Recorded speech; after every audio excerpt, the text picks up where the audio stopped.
Good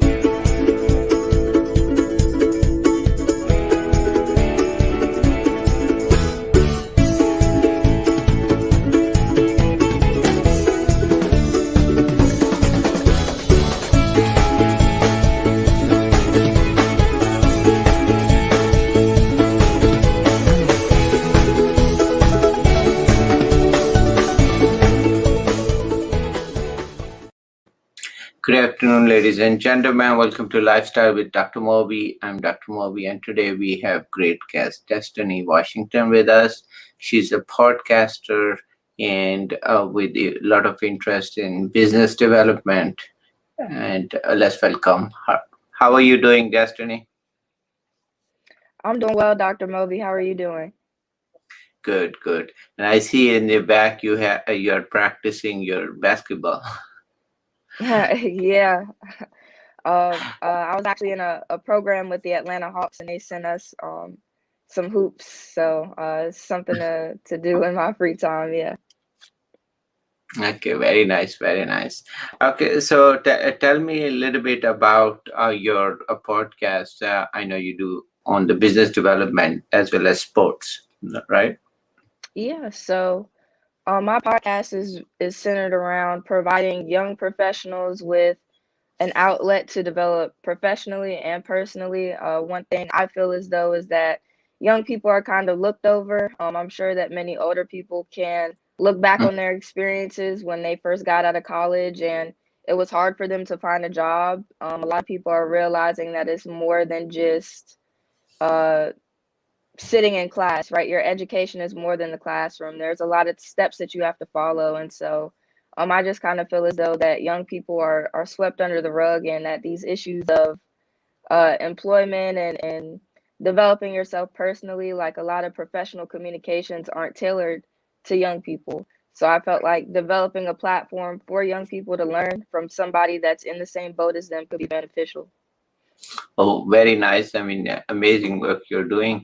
For several reasons. In teenagers, now we see there is the unemployment numbers are really very high, and also there is depression, sadness about COVID. That really kind of put the limits. Other problem they are having is the role models. So they don't really have great real role models which are among them, or which are like common people. And then they, so yes, they do look at the TV and then they say, okay, this person is star, and but this person is not is far off from our common needs. Right. you know and then not to mention minorities are at like really disadvantage. Yeah. So and that of course includes you and me. And then they don't have role models, nor they really have to be twice or even more times talented than average person, than to compete, not only compete, but all even goes, make a name or do something, right? Right. So those are the big hurdles I think they are facing, and if we don't help them, if we don't highlight them, then unfortunately, we will have a problem kind of helping and getting them their message out to a lot of folks. And so that's a big mission, I would say, big problem we are facing, right?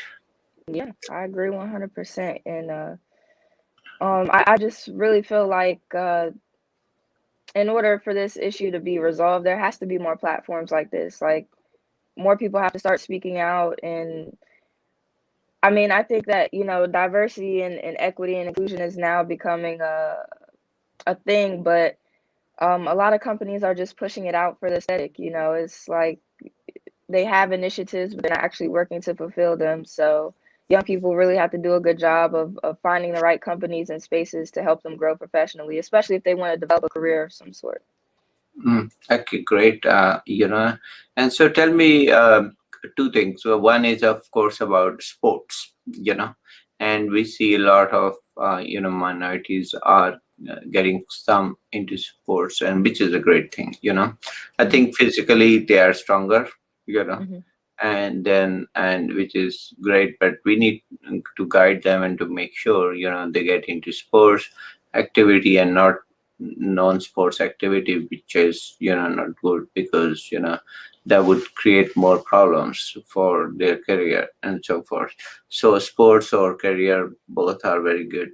So what do you think we should do, or can do, in terms of promoting sports? In terms of promoting diversity in sports, I think that these organizations, they have to check themselves. One thing that I constantly noticed was looking on the websites of different organizations, right? They say, well, they all have diversity and inclusion tabs, but then you look at their leadership teams and they're mostly white men. So you have to do a better job of recruiting talent.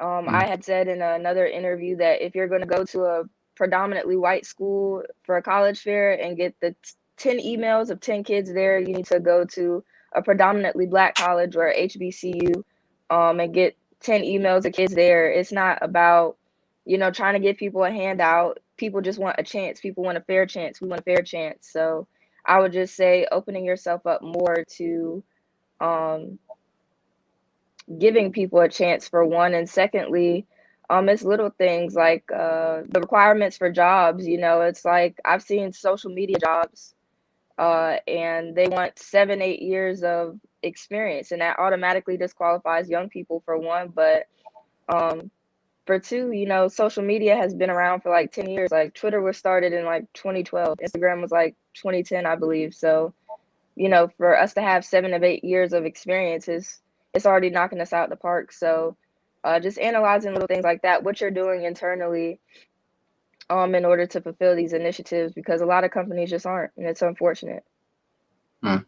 And the other thing is the business owners. Mhm. Facebook, all these, Google, and all this have actually non-minority owners. Yep. Okay. Probably, yeah, Google, I think now their CEO was from minority, but not African American, which is also, so in minorities, it doesn't mean that, they give to one minority and then rest is counted. Not really. Right. They need to have kind of representation, in my opinion, from each of them. You Right. know. I agree. So what we don't want is that. I think the best answer is just honor the talent. If somebody is talented, it doesn't matter whether what they look like. They should just get job. No preference to anyone, right? Right.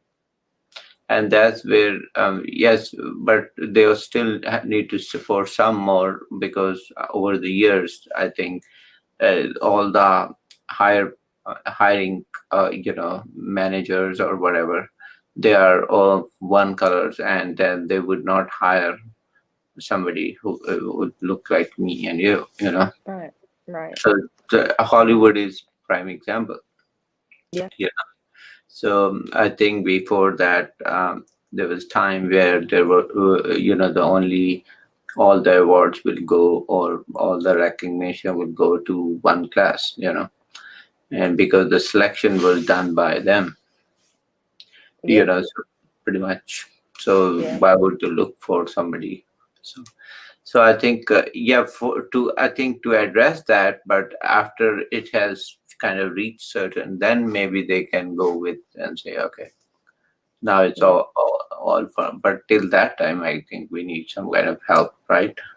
Yeah. It's just about, access and opportunities. Like, I would have never thought that I would have the opportunity to work with different organizations had I not, if I didn't go to school that I go to now, which is a very prestigious school in North Carolina, is Johnson and Wales. And if I didn't go there, then I just wouldn't have been exposed to those opportunities. So everybody can't afford college, number one. Everybody doesn't have the means and the just the accessibility to get to college. So that doesn't mean that they don't deserve a fair chance within various careers either. So it's really about access and opportunities. Nobody's essentially asking for a preference. Just because I'm black doesn't mean I deserve a job, but Yeah, yeah, right, I should be able to just have access to get into sports anyway. I mean, that was denied for, our community and minorities for a long time. People don't especially understand the history of sports. One of the first sports was horse racing. And in the early Kentucky Derbies, I believe 17 out of 32 or 34, those were won by black jockeys. And then in the 1900s, in the early 1900s, the Plessy versus Ferguson Act was passed, which means separate but not equal. Um, and white separate but equal, and white people were very angry at that. They didn't want us to be equal to them. So in terms of the horse racing, um, they started throwing the races. They started threatening the black jockeys. They started, messing with their horses, just tampering with the races. And for their safety, the black jockeys, removed themselves from the sport. And then as the sport developed, meaning that they needed management and, managers and directors and all these additional roles that were added into sports, like the business side of it, all those roles were transitioned to them. Right, they started out, they removed us from the sport itself, and then when the sport needed to become more developed in a business aspect, those roles transitioned to them. They became the managers, they became the directors, they became the owners, and nothing was passed on to us. So we were essentially blocked out of sports for a very long time. So and that's just the same for a lot of other industries like business and health and finance, so on and so forth. Like, we just didn't have that access early on, and those positions of ownership were just transitioned to them. And so now we're just trying to like catch up and get a piece of the pie now. So it's really just about access and opportunity. Hmm.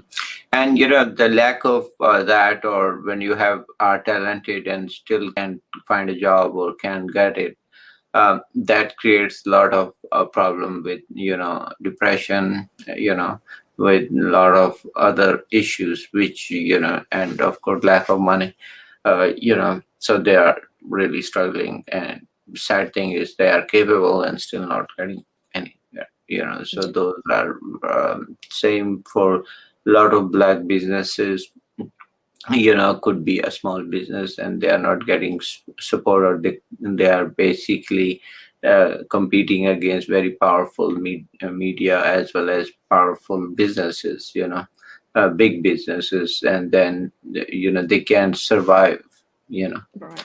so they can't even survive. So how can we support a small businesses, which are minority owned?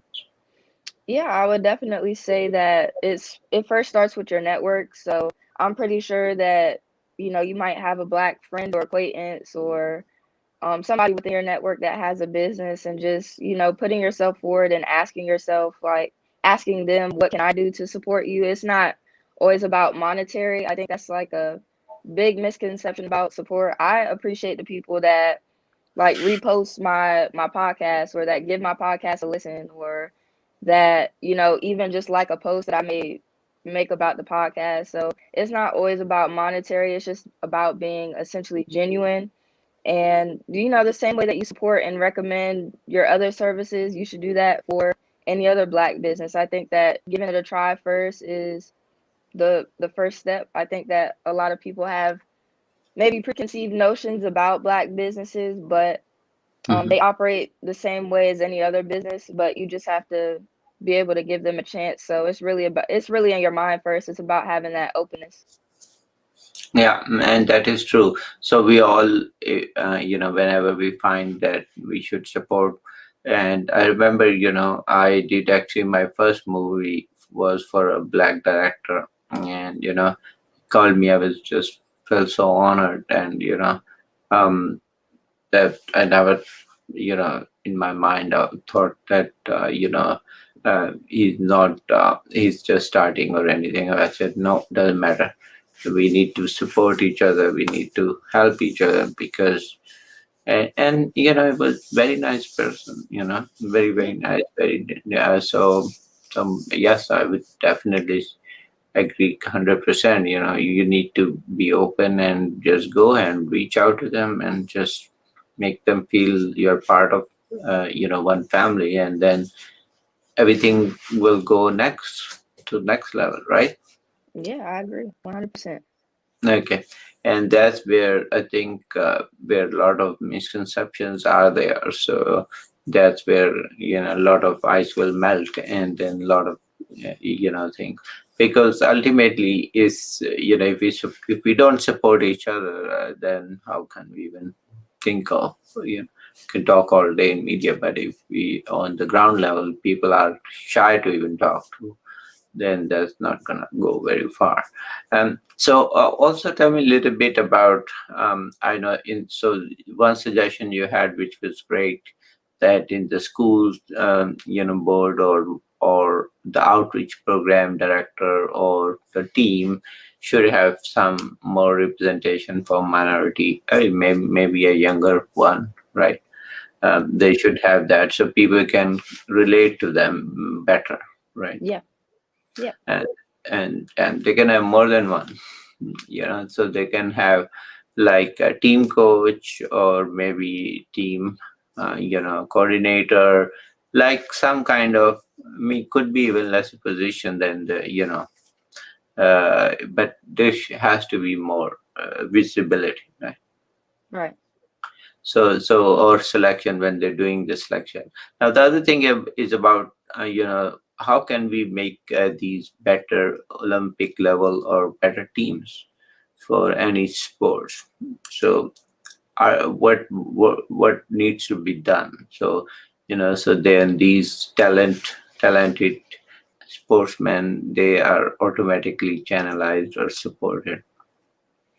Yeah, there was like a few years ago, I don't know if you heard of like Shut Up and Dribble, which was when a woman had told the NBA players that they essentially just need to stay out of politics. I think that amplifying their voices is one thing that people should do. Just because they're an athlete doesn't take away from their blackness. They still, I mean, they may get certain other privileges and luxuries compared to a regular person like me, but at the end of the day, their blackness is not removed from any situation. That's from any minority. It doesn't matter what their status is. They're still a minority at the end of the day, and they're still susceptible to experiencing the disadvantages and issues that we face. So I think that certain platforms have done a good job of that. Like with the NFL, and they completely like disregarded Colin Kaepernick. But then, they tried to like years later say that, that Black Lives Matter and things like that. I just feel like that's unfair for one. Colin Kaepernick, he definitely deserved better. He was essentially shunned out of the NFL for taking a knee. And then the NFL tried to renege on that years later. So one thing the NBA did during the bubble was the players on their jerseys, they had the names of different people that were affected by police brutality, like Breonna Taylor, Black Lives Matter, things like that. So it's overall about increasing the awareness. I think that that's a good step that certain organizations have taken, amplifying the voices again. So giving these athletes platforms to be who they are and talk about their experiences. I know that there's like a few shows on, like Showtime, for example, that pin on that, but I think that, this narrative that politics and sports needs to stay separate, I think that it needs to be like thrown in the trash, honestly, because these athletes, they can't, like, their color can't be removed from them just because they're playing basketball or because they're playing football. So I think that, since sports is one of the greatest pastimes and it's one of the greatest forms of entertainment, that these organizations really need to find a way to make sure that their athletes feel comfortable, number one. So they shouldn't be penalized if they speak out on something, but also giving them the opportunity if they want to, bring awareness to various issues like police brutality and institutionalization and so on and so forth. So, Mm. And thing is, those do exist. I mean, we never ever say that we don't respect police or we don't respect that or this. We respect, but we also say that look at inequality or lack of understanding or lack of inclusion, and mhm, then they so give us respect, Right. just give us respect. And you already have all the rules and regulations and power, you know. So all we need is just kind of respect and be honest in how you are treating us. So then I remember, when I was driving a good car, and uh, one cop stopped me and said, is this your car? I said, what do you think? Right. Did I steal somebody's? Right. And I'm sorry you had to go through that. It's not fair at all. Yeah. So they think that we can't own a luxury car. Right. So that is, so I think I have also heard that for Michael Jackson, he had same. I mean, of course, who doesn't know Michael Jackson, but many times he was harassed, being that this car or this really belongs to you. So that's how sad it is. Yeah. Yeah. But yeah, I can well imagine. So if I can be treated like that, anyone can be, right? So and that really kind of is, sad. The one who goes through knows that, right? Yeah. Okay, so we could talk all day, but what that feeling, being kind of unwelcomed and not, is really not the greatest feeling to have. Yeah. But like, we have to still keep moving, and believe there are good people too. I shouldn't say all are. So most are actually very good. Maybe very few have that kind of thought process, but most are very nice, and they are probably see them, as my patients too, and most are under a lot of stress actually. So, Yeah. and they have a lot of stresses in their life. To balance that, they don't know what to do, because they are like, have somehow lack of education, lack of quality education or understanding of different cultures. Hmm. uh, um, so they might be equipped with arms, but they're not equipped with education and sensitivity training. Yeah. So that is what is lacking the most. I I feel agree. them. Yeah, I feel they are kind of helpless, because they have this lot of pressure from up to do better, better, but better what? They don't know what, right? Right. Yeah. So, so the words matter, the interaction matters, how you deal is matters. So I think they really need to be educated and helped for sure. And those who can't learn, then maybe they should be on a different assignment, not directly dealing with that. So that, I think those things has to be constructive, and I think, the answer of any problem or every problem, there is a solution. But if you really are honest in implementing, you will find a way that will. Yeah. Yeah. But if you don't want to do that, then it's a problem. Yeah. I agree 100%. Yeah, so I think, best is be honest, and just keep working on it, and people will see. Once you have started implementing some kind of reforms, some kind of, people can sense it. That yes, it might take 5 year, 10 year. I don't know how long it'll take to kind of get final improvement, but people can sense there is kind of positivity, there is positive appreciation of sports, businesses. I think that will really make a big difference, right? Yeah, I agree. Like I said, sports is one of the biggest pastimes, and it's one of the, you know, uh, biggest platforms for people to come together. I mean, all of us watching the Super Bowl at once, like that's millions of people. All of us Yeah, watching the NBA finals. So, it's a great way for us to come together. And I just feel like personally, those platforms should be used more to bring awareness and change to issues like this, and plenty more issues. It's not only just about diversity and inclusion. I think that women's rights is another thing.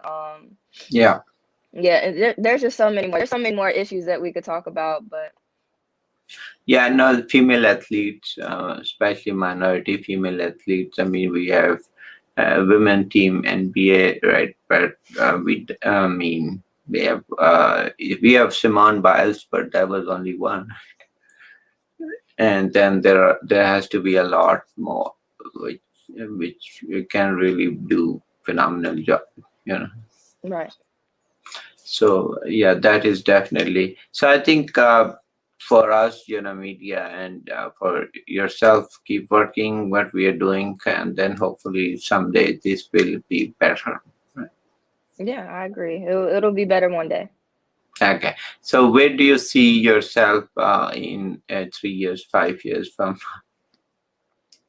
Yeah, in about 3 to 5 years, I definitely see success. I think that my interests can change quite often, but I do know that I feel like I at least be working my way towards my dream job if I don't have it by then. I feel like, hard work is just the epitome of success. It's not only about just manifesting or believing in yourself, but it's about hard work. And I know that, by networking and putting in that work and just extending myself, that I could get to where I want to be. So I have no doubt that I'll be successful. Okay, great. So are you looking to own your own business, or are you first want to gain some experience? Yeah, so I definitely don't mind working for organizations. I just think that the culture and the environment has to be good, which a lot of companies don't have, to be honest. I think that, good benefits, good pay, and a good environment is what attracts me. So if I'm able to find an organization like that, then I definitely don't mind working. But I am working towards, developing the podcast a little bit more. I would say that I'm going to have a cap at a certain amount of episodes, and I want to transition into kind of building a studio for Black creatives, or just, regular creatives in general, to record other podcasts, kind of like a studio. But that's the one way that I'm looking to grow the podcast and kind of develop my own platform. Okay, very nice, very nice. I mean, we'll be very happy to help you as much as we can. We have also TV, and we look for different perspectives. And yeah, sure, to do shows and program. We'll be very happy to help you. Nah, So thank you. okay, great. See, you got somebody already for you. So we'll keep working on that with you, and to your dream for doing better and better at media. Sure. So keep working for that. So with that, any final thoughts you have for our audience? I, for one, just want to thank you for having me on your show. I looked at your show prior to, and I love what you're doing, just giving people the opportunity to amplify their voices. And I'm excited to see where you're going to go. I have no doubt that you'll keep achieving and growing this platform. So thank you for Yeah, having yeah. me. Thank you, thank you. Yeah, well, mine is very simple, that I just kind of spread positivity, positive energy, and we highlight everyone's achievement. So that's all we are trying to do that. And there's basically, I think that really helped us to go to the next level. Okay, thank you once again for coming to our show. You take care. Good luck on your future. Okay, All take care. right. Thank you, Dr. Mo.